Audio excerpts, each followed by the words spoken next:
Bonjour, ravi de vous retrouver pour une nouvelle édition de Lumière intérieure, une lumière que nous allons projeter cette semaine sur un visage bien connu de la télévision. Il a incarné pendant 29 ans Motus, mais il est aussi comédien et ambassadeur de l'UNICEF France. Thierry Beccaro, bonjour. Bonjour Marie, bonjour. Ravi d'être avec vous. Et ravi de vous accueillir, de même, à l'occasion de la parution de votre deuxième livre, puisque vous en avez déjà écrit un. Il s'appelle « Ma résilience à moi ».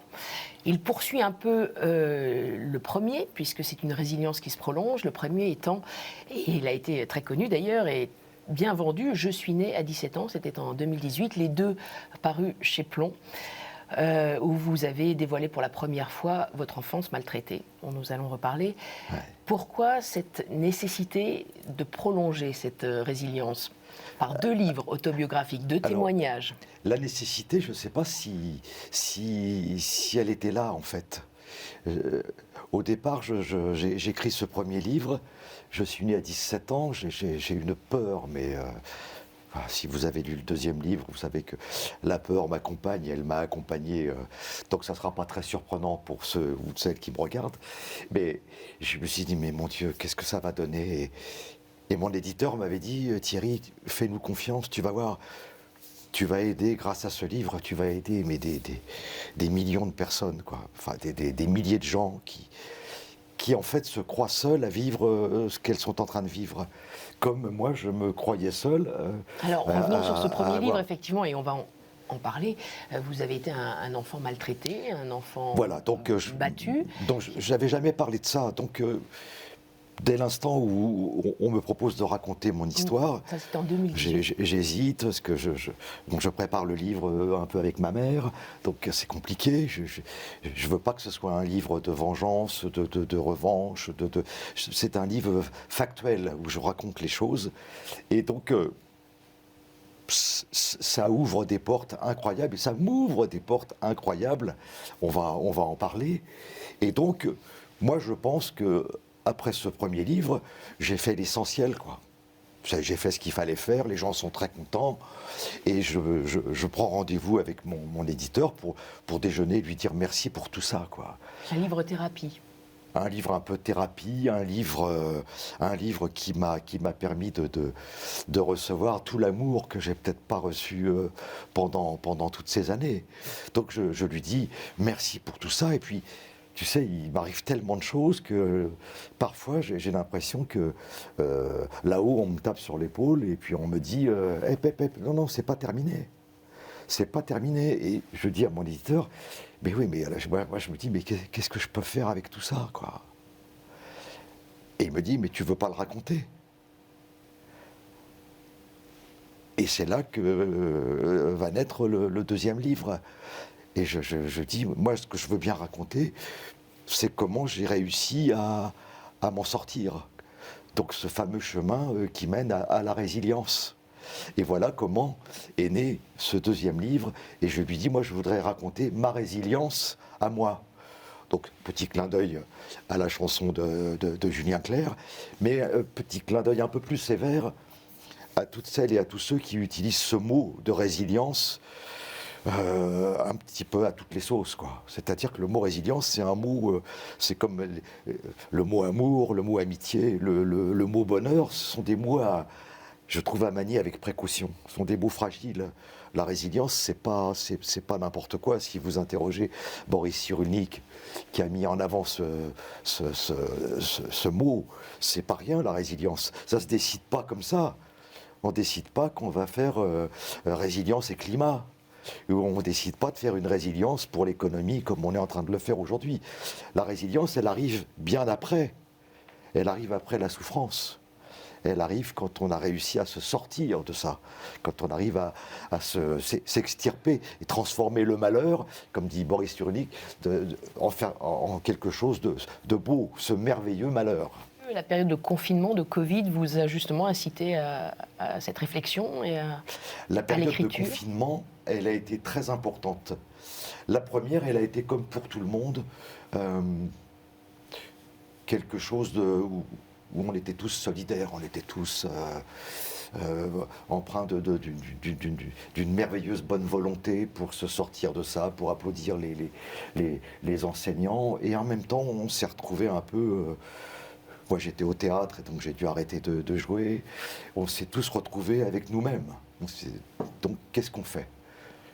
Moi, tout à coup, je me suis dit, je ne vais pas rester immobile. J'ai des choses à faire par rapport à mon engagement auprès des enfants. Donc, j'étais déjà en train de commencer à travailler sur le livre avec Bénédicte de Mazerie. Et puis, je me suis dit, bah tiens, je vais faire une vidéo pour les enfants. Et c'est le site Brut qui me demande de faire une vidéo pour les enfants en cette période de confinement, de télétravail, où on craint fort que la violence intrafamiliale ne recommence. Donc je fais cette vidéo, et puis après je me suis dit, tiens, puisqu'il y a un numéro dédié spécialement aux enfants, le 119, pendant une semaine, j'ai appelé le 119. J'ai appelé le 119 et je suis tombé à chaque fois sur une personne. Donc je me présentais, je dis bonjour Thierry Beccaro. Alors qu'il y avait un moment un peu de flottement, savoir si c'est une blague, pas une blague. Je dis voilà, je viens de faire une vidéo pour les enfants, etc. Je voulais simplement vous remercier.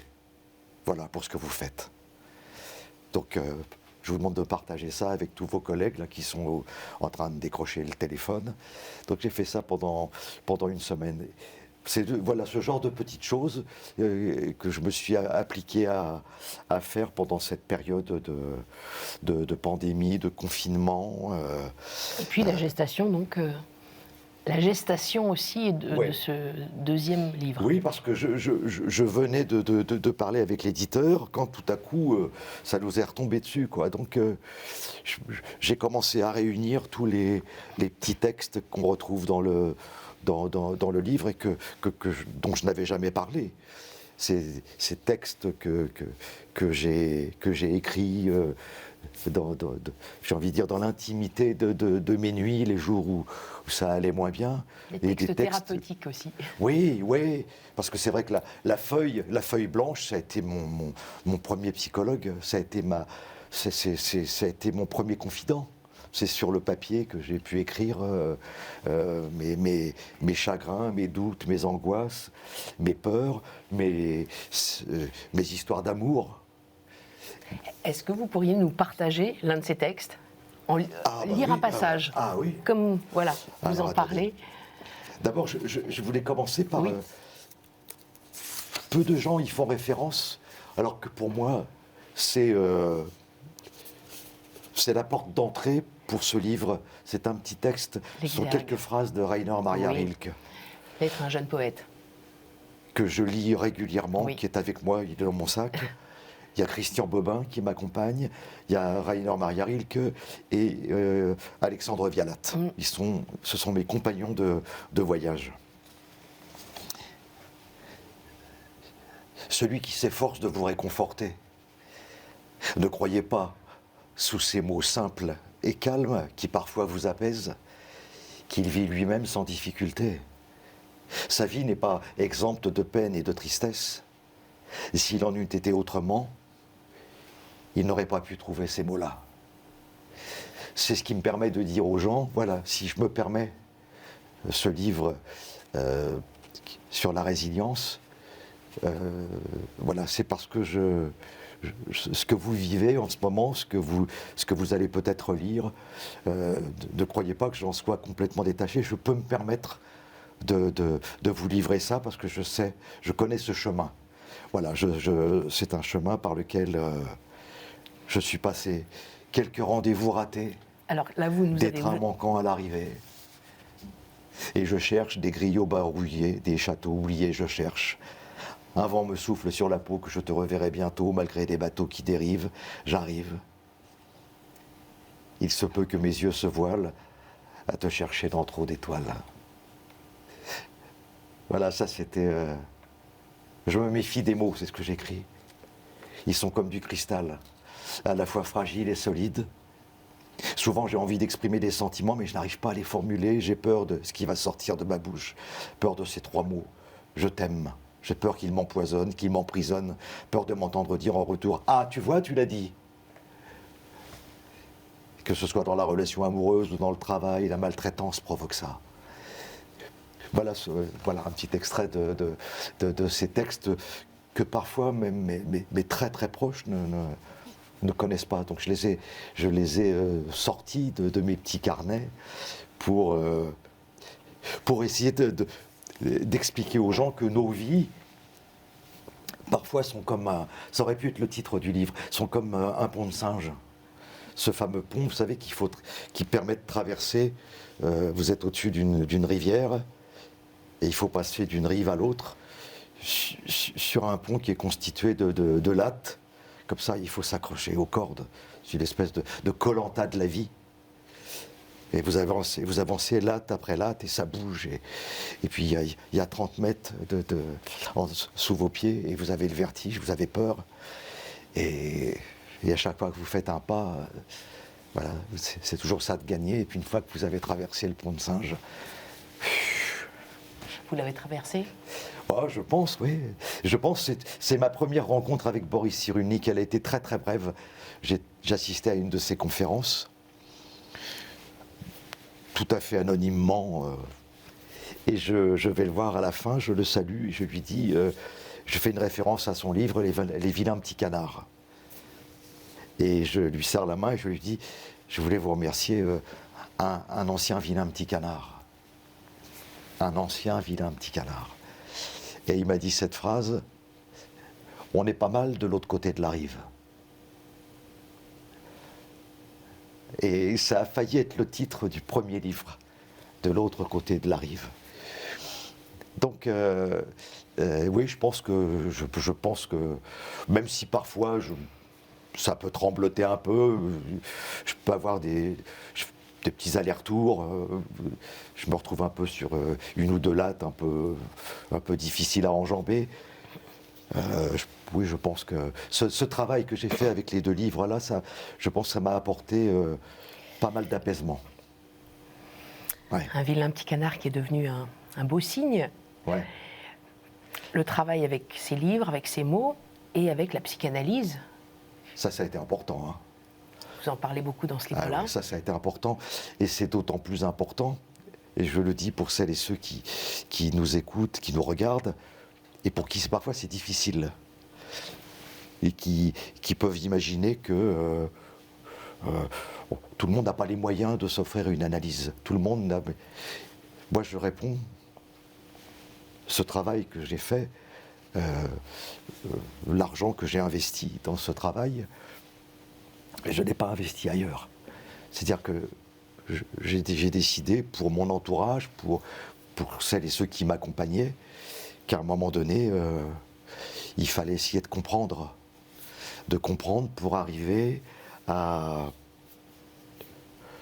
pardonner, tout simplement. C'est-à-dire, j'ai découvert grâce à l'analyse et à Philippe Gérard, dont je parle, qui a été vraiment une jolie rencontre, que nos vies pouvaient être un peu ce que j'avais vécu. On pouvait mener une enquête et essayer de comprendre pourquoi papa était comme ça, pourquoi maman était comme ça. Comprendre que si papa et maman étaient comme ça, c'est que peut-être que leurs parents étaient comme ci ou comme ça. C'est une espèce des histoires qui traversent les générations, transgénérationnelles.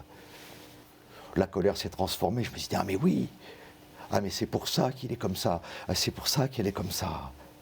Ah ouais, d'accord. Alors là, je ne peux plus être aussi vindicatif, je ne peux plus être aussi en colère. Ça ne veut pas dire que j'oublie, mais ça veut dire que j'entreprends un chemin différent qui va m'aider, moi, à aller mieux et à éviter surtout de m'auto-dévorer avec la colère, avec l'amertume, et pouvoir arriver sur un chemin plus apaisé, quoi. Votre travail d'analyse est terminé ? Moi, je pense que ce n'est pas terminé. Parce que j'ai posé la question à Philippe Gérard un jour, au bout d'un certain temps, quelques années. Mais je dis, mais quand est-ce qu'on sait Philippe Gérard, qui est votre analyste, hein. Ouais, je viens le voir comme ça, à la fin d'une séance, je me dis, mais quand est-ce qu'on sait qu'une analyse est terminée ? Et là, il me répond avec un certain humour. Alors là, vous savez, Thierry, une analyse, c'est pas le résultat du tiercé. Hein. Je ne peux pas vous donner vous dire que à tel mois de novembre de telle année, l'analyse, non, ça n'est jamais terminé. Quand je l'ai rencontré, il m'a dit cette chose incroyable. Thierry, ce que vous allez faire là, si vous acceptez de le faire, ça demande un courage énorme. Parce qu'une analyse, ça veut dire qu'il faut vider tout déballer. Voilà, tout déballer. Il me dit, moi, personnellement, pour devenir psychiatre, j'ai fait ma propre analyse.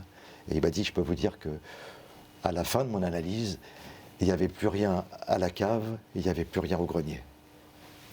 Je ne vous dirai pas que j'en suis à ce stade-là, mais voilà, ça demande du courage. Mais je le conseille à toutes celles et à tous ceux qui me disent non, moi je pardonne pas, moi j'y arrive pas, moi j'ai pas les moyens, moi je ne sais pas où aller. Pardonner mais pas oublier, c'est ce que vous écrivez dans votre livre. En tout cas, on va poursuivre un petit peu la psychanalyse ici, enfin une forme de psychanalyse forcément. Je vais m'éclipser. Ah bon? Voilà. Vous allez rester seul. Seul? Voilà. Bon, c'est pas un divan, mais vous ne me verrez plus. Et à ma place, il y aura des mots. À vous de nous les éclairer, de nous les commenter. À tout de suite, Thierry.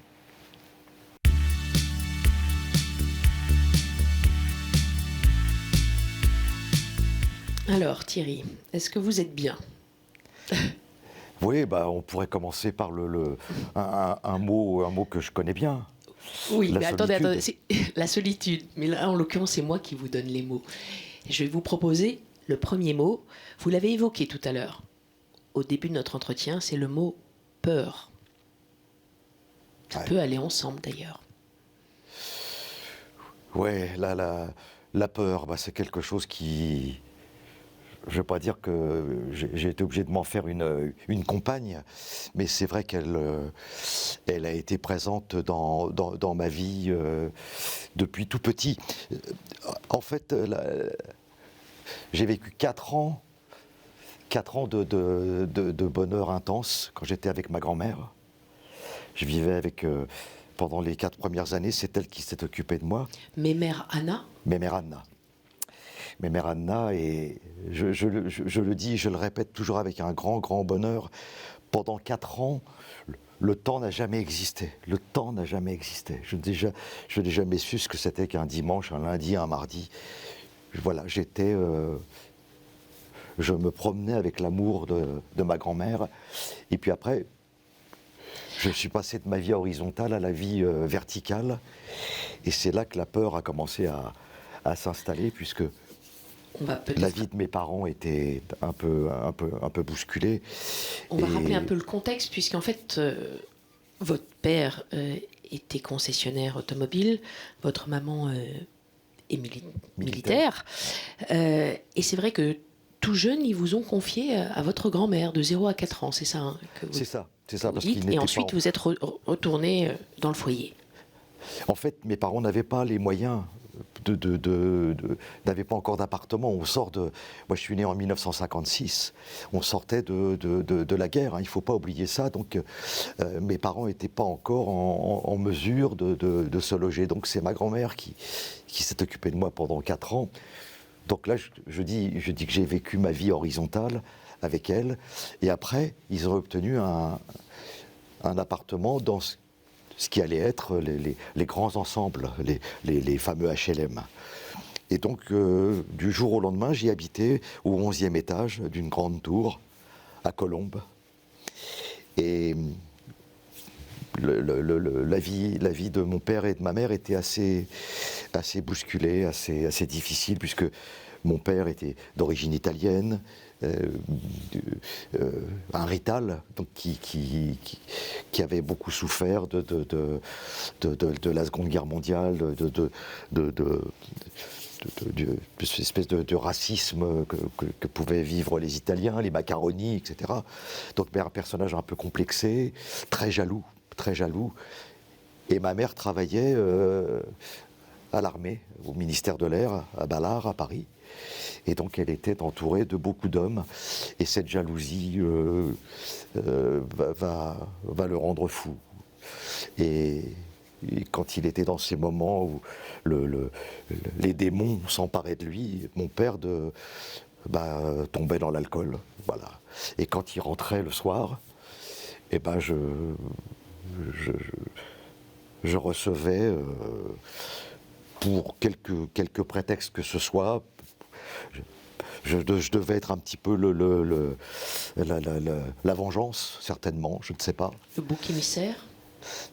Donc mon père devenait de Dr. Jekyll, ça devenait Mr. Hyde. Et donc la peur s'est installée en moi. Et pourquoi elle s'est installée en moi? Parce que je ne savais jamais pourquoi ça m'arrivait et quand ça allait arriver. Et tout petit, j'ai vécu avec ça et on va revenir à Boris Cyrulnik. Quand vous êtes un enfant qui n'est pas sécurisé par l'amour de ses parents, tant que vous n'avez pas rencontré sur votre route des personnes qui vont vous sécuriser, des personnes qui vont vous aider à vous reconstruire, c'est la peur en permanence, la peur qui va vous servir de guide. C'est-à-dire que vous allez avoir peur de mettre un pied devant l'autre, vous allez avoir peur d'aller à la piscine, vous allez avoir peur de monter sur un tabouret, vous allez avoir peur de prendre l'avion, vous allez avoir peur d'aller à la montagne parce que... À cause de cette peur du père au départ. À cause de cette peur de la violence, voilà, qui va s'insinuer en vous c'est comme un poison. Vous voyez, c'est comme une espèce de venin qui s'est instillé en vous et ça va être très très long. Parce que la peur va provoquer quelque chose d'assez incroyable, c'est qu'elle entraîne la honte. Elle entraîne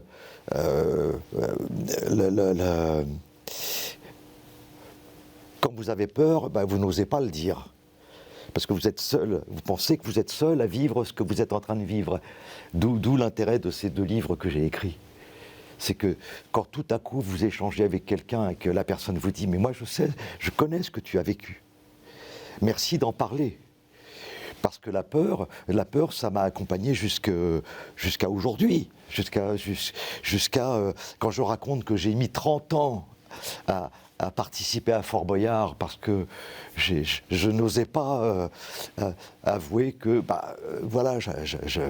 j'avais peur de ceci, peur de cela, peur des animaux, peur de sauter dans le vide, peur de l'antenne aussi, vous le racontez bien. Peur de sauter dans le vide. Donc quand pendant 30 ans, manque de confiance en vous. Pendant 30 ans, vous devez trouver une excuse. Et du coup, quand on a peur, on cherche c'est mon deuxième mot, des refuges, par exemple. Deuxième mot, refuge. C'est un joli mot, ça. Ça, c'est un joli mot. Refuge. Alors, mon premier refuge, c'était pas énorme, c'était un petit coin dans l'appartement où j'habitais avec mes parents. Et il y avait mon tourne-disque. Et c'est là que j'écoutais les contes pour enfants, j'écoutais... à l'époque, il n'y avait pas la télé, il n'y avait pas tout ça. Hein. Donc j'écoutais le roman de Renard, Guillaume Tell. Je m'évadais, quoi. Je m'évadais dans mon coin. Je pourrais le dessiner. Hein. C'est vraiment un coin où j'étais tranquille, quoi. C'était mon havre de paix. Voilà. Alors ça, c'était mon premier refuge. Après, vous grandissez. Et vous n'avez qu'une seule envie, c'est même tout petit, même enfant, même jeune enfant, c'est quand vous viviez ce que je vivais, sans savoir quand ça allait m'arriver et tout, c'est qu'on vous fiche la paix, quoi, qu'on vous laisse tranquille. C'est pour ça souvent, j'ai souvent pensé que j'étais mort plusieurs fois parce que je me disais que j'étais pas à la bonne place, quoi. Donc la seule place où je pouvais être bien, c'était dans des endroits où on me laissait tranquille.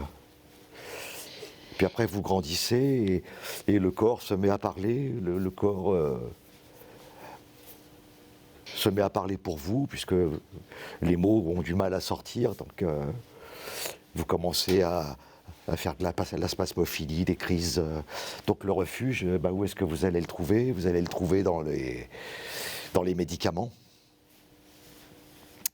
dans des tranquillisants, dans des somnifères, des choses qui vont vous permettre c'est cette chimie qui va vous permettre de vous évader, quoi, de vous absenter un peu du monde.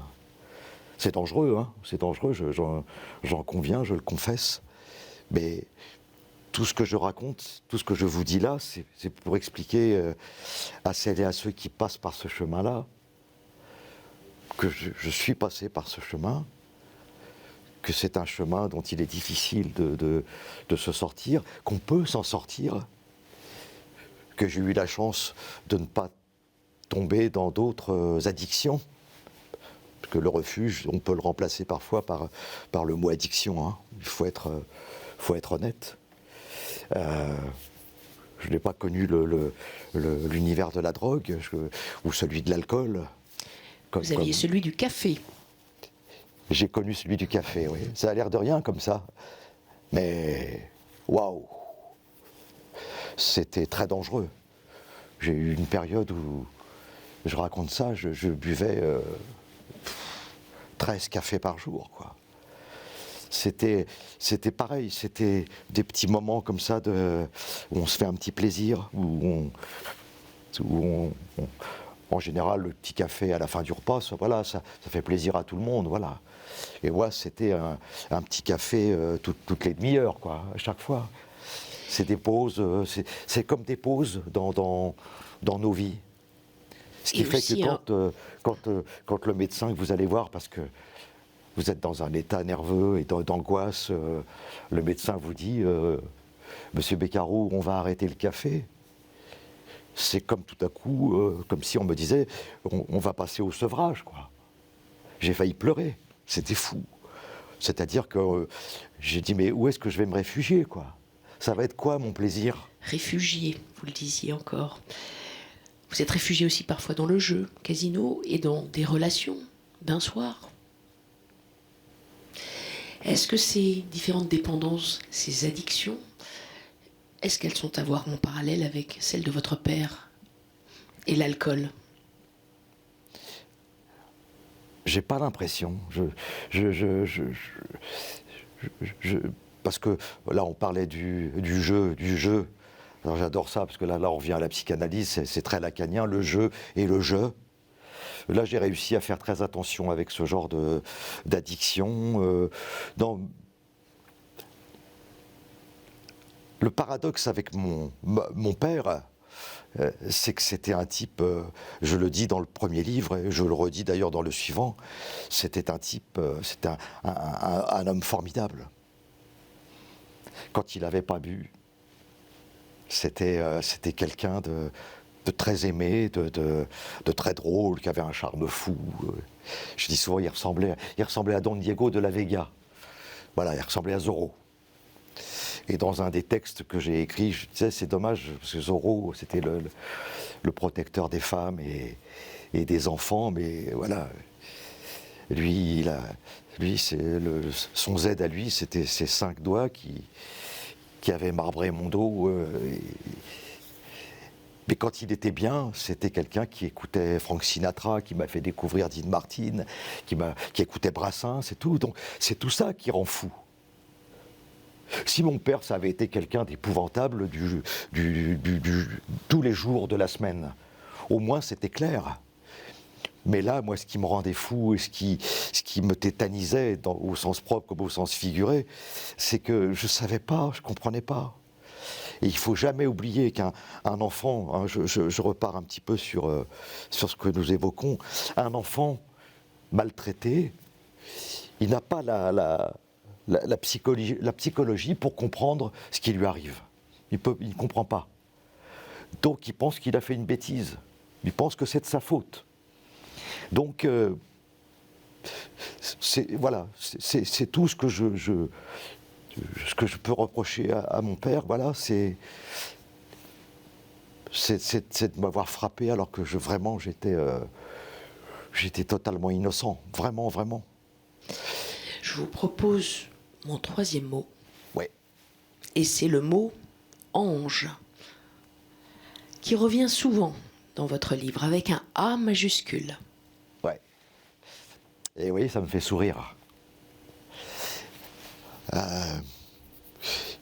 Ça fait partie des... Là, on rentre dans un domaine que j'évoque assez peu, et c'est pour ça que je suis content d'être avec vous aujourd'hui. Parce que là, on va rentrer dans un domaine un peu plus ésotérique, un peu plus lié à mes croyances, à ce qui m'accompagne depuis des années sans que j'en parle à qui que ce soit, à mes proches, à ma femme, à mes enfants. Je peux avoir ce genre de conversation, mais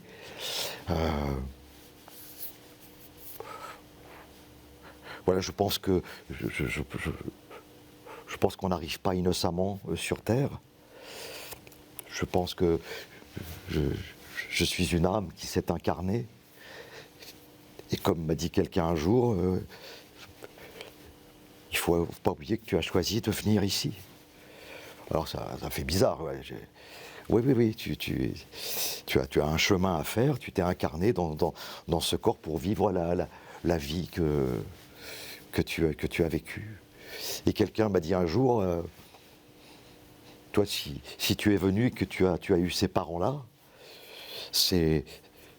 tes parents, en fait, t'ont expliqué tout ce qu'il ne fallait pas faire aujourd'hui. Alors, j'ai dit oui, effectivement, oui. Et c'est vrai, puisque moi, je n'ai jamais reproduit ce que j'avais vécu avec mes parents. Et parce que je pense que je le dis dans un de mes textes, on ne doit pas toucher aux enfants. Les enfants, c'est comme des anges, avec des pyjamas en pilou. Et puis si on pousse un peu le raisonnement, mes anges, ce sont des amis que j'ai perdus assez tôt et auxquels je pense assez régulièrement. Et j'ai appris à travers différentes lectures qu'on pouvait faire appel à eux, comme on peut faire appel à Jésus, comme on peut parler à Dieu, comme on peut... Et comme je pense que les gens que j'ai rencontrés sur mon chemin, qui m'ont permis d'avancer, je les ai appelés mes anges, parce que je pense qu'ils ont été placés sur ma route. Et que... Zeytoun, votre copain de classe, Macha Béranger, Monique Cara, journaliste, rédactrice en chef et productrice.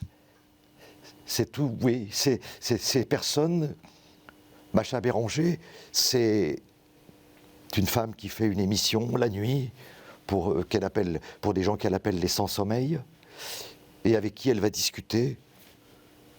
Et moi, je vais être au standard et c'est moi qui vais sélectionner les appels. Mais j'ai envie de vous dire que ça va être capital dans ma reconstruction. Parce que ces appels que moi, je vais écouter, ces gens avec qui je vais parler, ils ne vont pas passer à l'antenne. Parce que ce sont des appels qui sont trop douloureux, des témoignages trop difficiles. Donc moi, ces témoignages, je vais les récupérer, je vais les entendre, je vais les écouter. Et cette émission de Macha Béranger, elle va me faire comprendre que ce que moi j'ai vécu, ce que je suis en train de vivre, que je continue à vivre, parce que c'est vrai que même quand j'ai 20, 25 ans, j'ai toujours mon sac à dos sur les épaules et c'est difficile, quoi. Mais ce que je vais entendre là, tout à coup, va me faire comprendre que je ne suis pas le seul à vivre ça, qu'il y a des gens qui vivent des solitudes, des détresses, des malheurs encore plus terribles. Et donc je me dis que ça va être intéressant. Ça va être intéressant sans m'en rendre compte. Et c'est peut-être là que va commencer la résilience.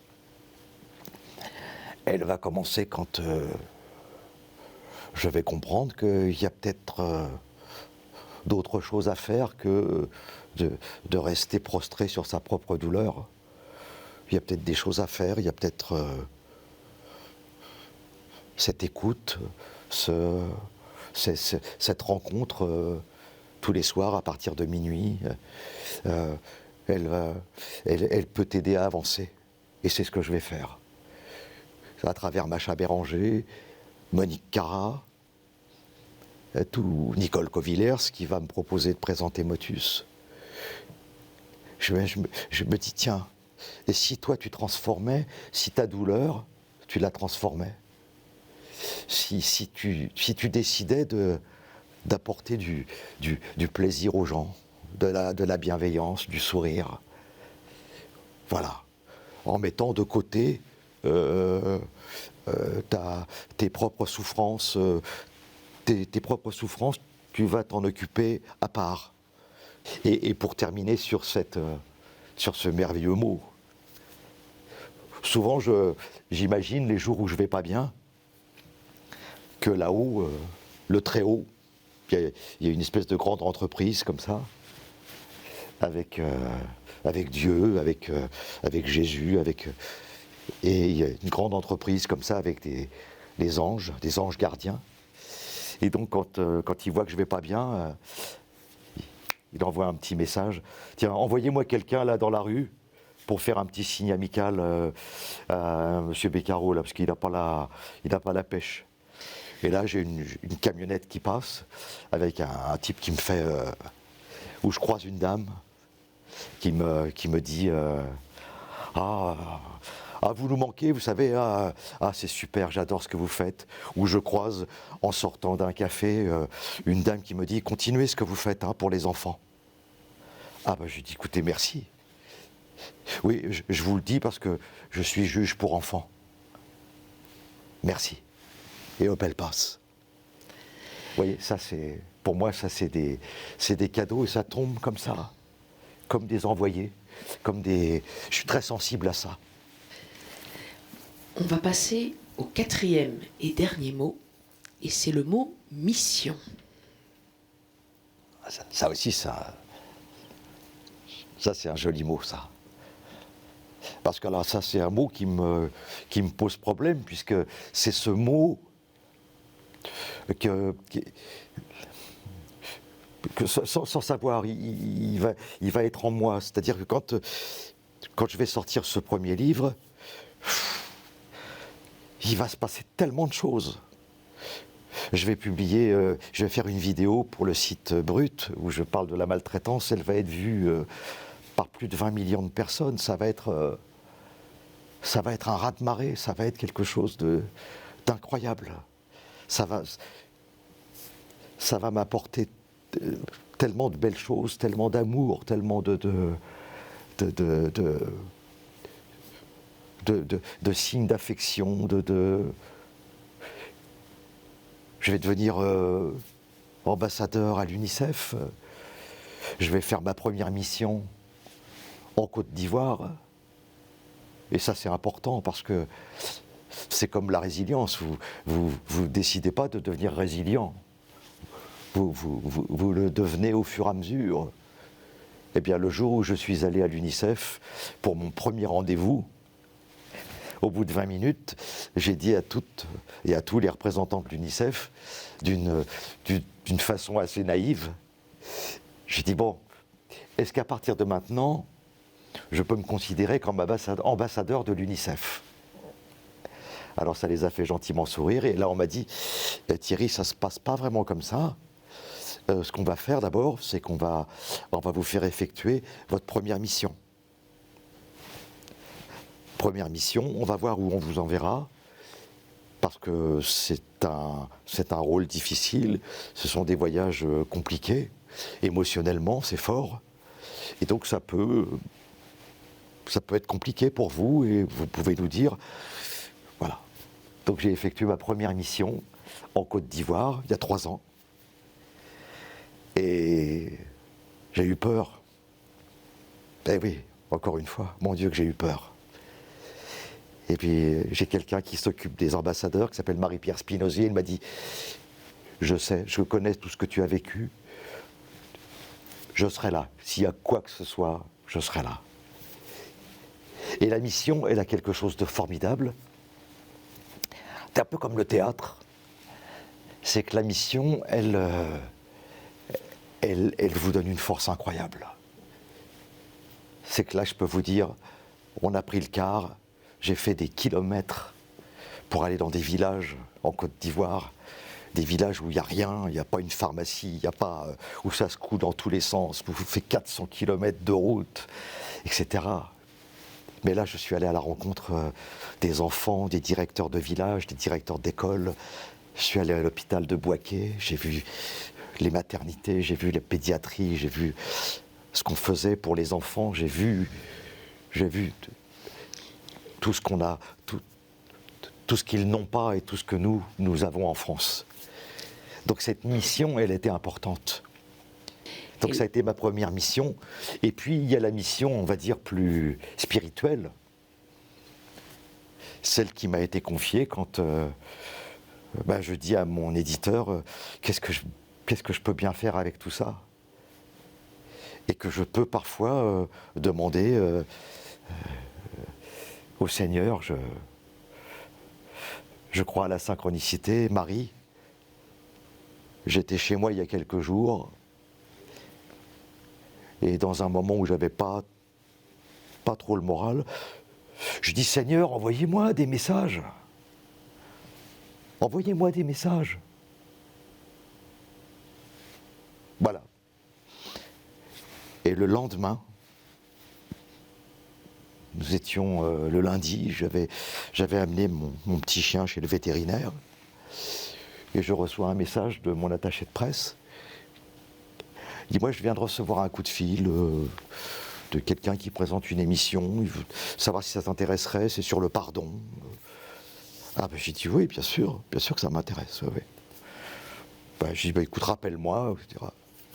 Et elle me rappelle et il me dit c'est pour un débat qui précède le jour du Seigneur. Ah ben j'ai dit oui, très bien, très bien. L'émission du dimanche sur France 2. Voilà, et je raccroche. Bon. Et je marche, et tout à coup, je repense à la veille et je pense à cette phrase. Seigneur, envoyez-moi des signes. Et là, tout d'un coup, je me dis, mais alors là, on peut pas rêver. Mais c'est comme si on m'avait tapé sur l'épaule en me disant, hé, oh, tu viens de l'avoir là, je t'ai envoyé un signe là. Je peux pas faire mieux. Voilà, donc je ne l'ai pas encore faite l'émission, mais je sais qu'un jour Et je me suis dit, tiens, et les signes, si on s'y intéresse, c'est formidable, c'est formidable. Donc parfois, la mission, elle vous est attribuée, vous vous en rendez pas forcément compte, quoi. Mais vous êtes entraîné sur un chemin. Et ce qui me plaît, c'est qu'il y a beaucoup de gens comme ça qui se sont retrouvés des messagers sans vraiment comprendre ce qui leur arrivait. Et c'est beau. Je ne sais pas où ça va m'entraîner, mais ça fait peur. Hein. Alors, encore une fois, voilà, ça fait peur parce que voilà. Ouais. Bon, j'avais écrit un premier livre, c'était bien. Puis je viens d'en écrire un deuxième. Et puis ça touche les gens, donc je les écoute. Mission accomplie. C'est vrai. Ouais. Je reviens auprès de vous pour la conclusion, Thierry Beccaro. À tout de suite. À tout de suite.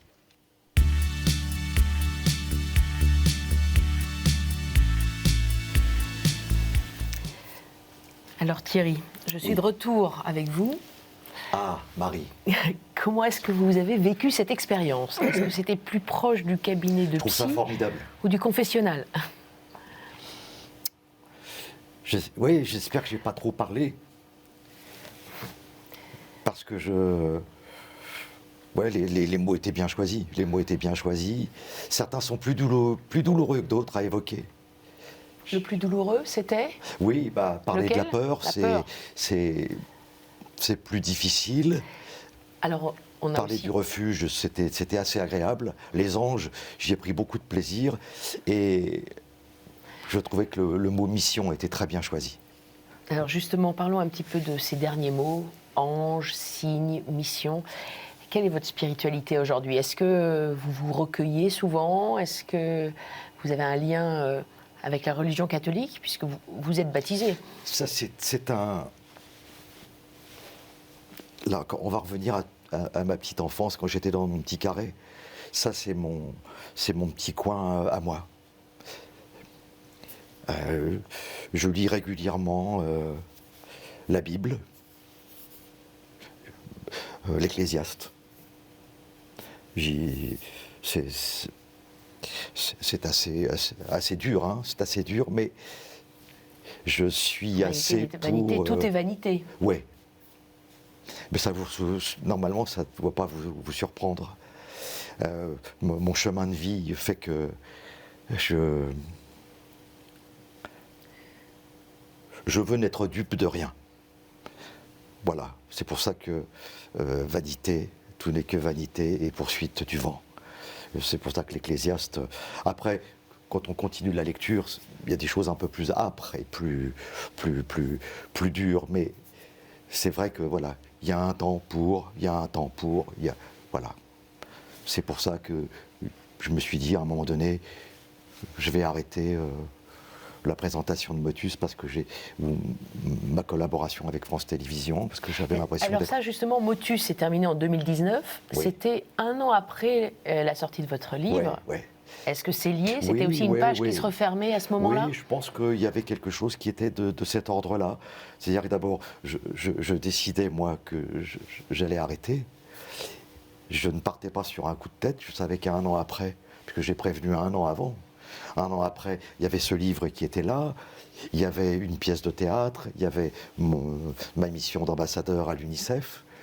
Donc, il y avait quelque chose de l'ordre comme une maturation, comme une évolution certainement, et comme un questionnement que j'ai fait comme ça dans mon coin, et ce recueillement dont vous parlez, dont je n'ai jamais parlé. C'est pour ça qu'il y a toujours eu deux parties dans ma vie.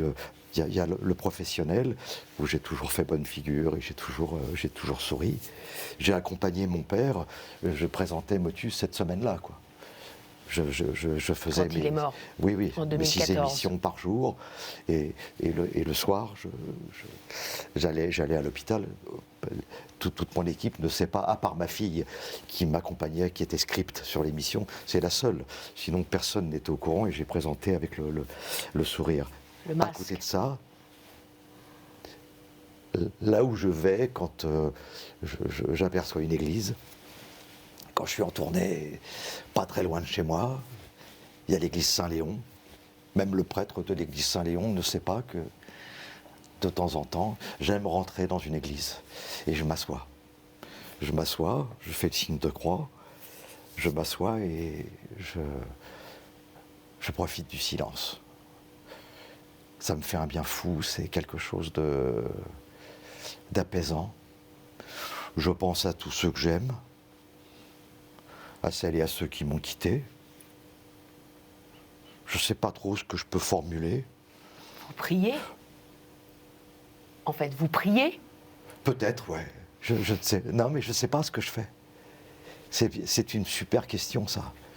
Parce que on rêve toujours d'avoir, vous savez, l'illumination, tout d'un coup. Peut-être que je vais avoir Mais c'est pas nécessaire. Peut-être que ce que je fais, oui, c'est une prière. Peut-être que c'est ça. Et puis après, je vais me promener, je vais voir. Il y a toujours. Il y a le chemin de croix, mais il y a aussi Sainte Rita, il y a Marie, il y a Saint Christophe. Voilà. J'aime bien me promener comme ça. Puis de temps en temps, je fais une offrande. Je me méfie de ces appels qu'on fait à Dieu et à Jésus quand ça va mal. Puis quand ça va bien, on oublie d'y penser. Non, moi je m'évite ça. Donc si je parle avec lui, il sait que j'essaie d'éviter ça. Voilà, j'essaie de... Et vous remerciez? Ouais, voilà. Et puis je fais appel à mes anges, ou à lui de temps en temps, quand je lui dis fais-moi un signe. Et je trouve qu'il m'en a fait un beau la dernière fois. Donc, et puis j'essaie. Et hormis les personnes physiques, est-ce que vous avez des anges particuliers que vous appelez? Je m'y intéresse, je ne sais pas si il y a Michael, il y a Raphaël, il y a Les archanges. J'ai envie de dire que mes anges ce seraient plutôt ma grand-mère. Voilà, ma grand-mère, un ami que j'ai perdu très jeune, Jean-Luc, auquel je pense régulièrement. J'espère que, voilà, je fais appel à lui de temps en temps. J'ai envie de dire, je ne sais pas s'il entend mes prières, mais je trouve c'est... Et puis j'essaye peut-être aussi, moi, d'être un... Comme je le dis, moi, peut-être que je suis sur le chemin de certaines personnes à qui j'ai tendu la main. Ça va être ça aussi, ma mission. C'est de transmettre, c'est comme j'ai décidé de le faire, c'est-à-dire de plus être sur ma propre douleur, mes propres joies, mes propres peines, mes propres doutes. C'est de m'intéresser aux doutes de mes enfants, aux joies de mes enfants, aux peines de mes enfants, à la difficulté ou à mes partenaires qui sont parfois... Un troisième livre, comme vous le suggériez peut-être au début de l'émission, après votre résilience. Ma rencontre, c'est avec Marie, alors. Le passage, non, la transmission. Ouais. Merci beaucoup, en tout cas. Peut-être. Ouais. Peut-être votre prochain projet. Merci en tout cas beaucoup de votre passage ici pour évoquer votre livre « Ma résilience à moi », avec ce clin d'œil à Julien Clerc. Merci à vous de nous avoir suivis. Vous pouvez retrouver le replay de cette émission sur ktotv.com. À la semaine prochaine.